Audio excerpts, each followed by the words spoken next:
నమస్తే రామ్నాథ్ గారు. నమస్తే స్వామి. ఈ పథకాలు, ఈ సంక్షేమ పథకాలు ఇవన్నీ ఓకే. ఇప్పుడు లాస్ట్ టైం నవరత్నాలు అని చెప్పారు, అవన్నీ అమలు పరుస్తున్నాం. వాటిని ఆయన జగన్మోహన్ రెడ్డి అది వాటి మీదే కాన్సన్ట్రేట్ చేశాడు. ఇక్కడ 6 గ్యారెంటీలు అన్నారు.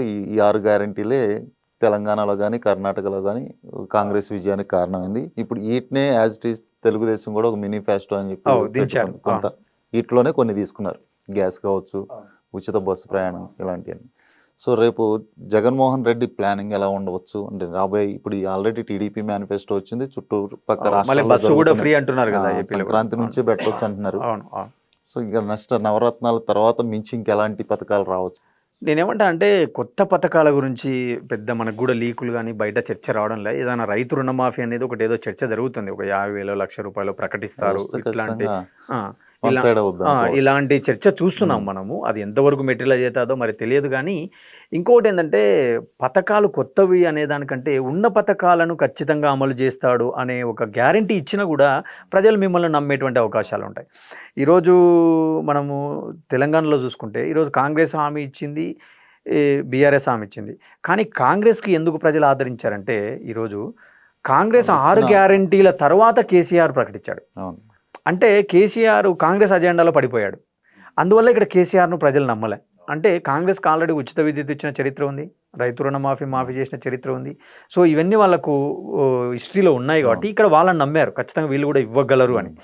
ఈరోజు ఏపీలో చూసుకుంటే ఇప్పుడు చంద్రబాబు నాయుడుకు అన్ని రోజులు ఎందుకు ఆలోచనలు రాలే అంటే ఇప్పుడు అమ్మఒడి ఇవ్వాలని కానీ, మహిళలకు ఈ పథకాలు ఇవ్వాలని కానీ, చెయ్యూత ఇవ్వాలని కానీ, ఆశ్రయాలు ఇవ్వాలని ఆయన ఇన్ని రోజులు 14 ఏళ్ళు సుదీర్ఘంగా పనిచేశాడు కదా, ఆయనకి ఎందుకు ఐడియా రాలే అంటే ఈరోజు వీళ్ళకి ఐడియా వచ్చింది, అమలు చేసినారు. వీళ్ళు అమలు చేసేటప్పుడు వాళ్ళు ఏమన్నారు, శ్రీలంక అయిపోతుంది, అప్పులు కుప్పగా మారిపోతుంది, ఇట్లా పంచుకుంటూ పోతే ఏం ఫలము, సంపద సృష్టించాలని చెప్పి మాట్లాడినారు.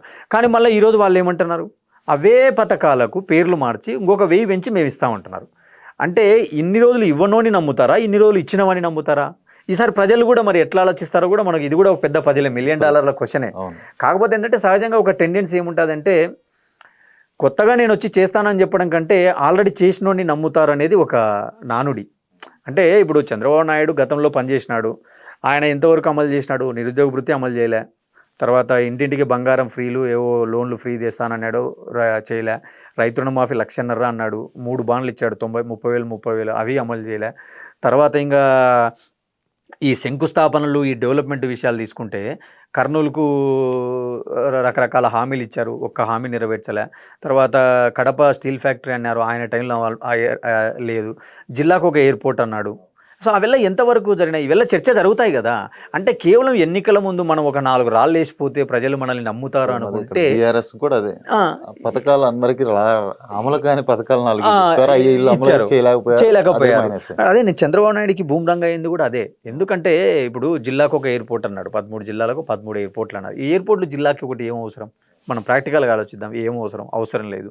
తర్వాత మా కర్నూలు జిల్లా విషయంలో తీసుకుంటే ఈ గండ్రేవుల ప్రాజెక్టు, సిద్ధేశ్వరం, కొంత నీటిపారుదల విషయంలో బాగా డిమాండ్ ఉంది రాయలసీమ ప్రాంతంలో. అలాంటి వాటికి ఎన్నికల టైంలో కోట్ల కుటుంబాన్ని కాంగ్రెస్లో ఉన్న కోట్ల కుటుంబాన్ని టీడీపీలో జాయిన్ చేయించుకొని ఆ రోజు ఒక శంకుస్థాపన రాయేయడం.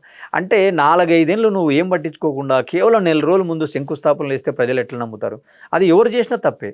నేనేమంటానంటే ఖచ్చితంగా 2024 ఎన్నికల్లో 2014కు 2019కి కంపారిజన్ వస్తుంది.